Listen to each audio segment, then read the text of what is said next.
Pemirsa, terima kasih masih bersama kami. Berita selanjutnya menghabarkan, walaupun saling berdekatan, ternyata kadang mudah untuk melakukan penggabungan atau grouping sekolah. Nangkaya SDN Benua Anyar 2 dan SDN Benua Anyar 4 hanya berjarak sekitar 100 meter di Jalan Benua Anyar, Banjarmasin Timur. Namun kedua sekolah tersebut kadang bisa digabungkan.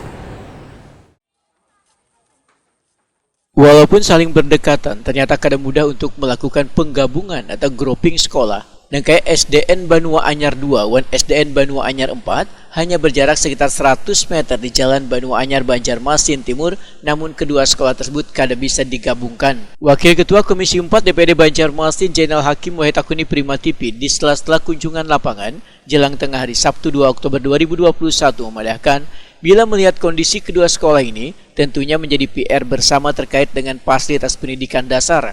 Menurut Jainal Hakim, kada hanya kedua sekolah ini yang perlu mendapatkan perhatian, karena masih banyak pula sekolah dasar lainnya yang memerlukan sentuhan-sentuhan APBD untuk membenahi infrastruktur sekolah. Sehingga kedepannya akan menjadi konsentrasi Komisi 4, karena bagusnya tingkat pendidikan tentunya harus ditunjang dengan fasilitas yang baik dan standar. Karena biar bagaimanapun bagusnya tingkat pendidikan itu tentunya yang paling mendasar itu adalah ditunjang dengan fasilitas. Dan kita berharap bahwa seluruh sekolah di Kota Banjarmasin bisa memiliki fasilitas yang bagus, fasilitas yang sesuai dengan standar, sehingga dengan bagusnya kualitas infrastruktur sekolah, kita berharap bisa menjadi penunjang untuk peningkatan kualitas pendidikan di Kota Banjarmasin. Politisi Partai Kebangkitan Bangsa ini pun menyatakan karena terpikir untuk melakukan grouping pada kedua sekolah ini.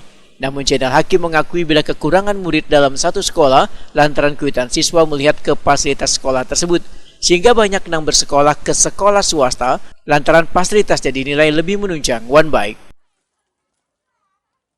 Tentunya kan untuk mengambil sebuah keputusan apakah itu sekolah bisa di-merger atau tidak, apakah sekolah itu perlu dinamakan atau tidak, kan tentunya juga tidak bisa serta-merta langsung diambil keputusan.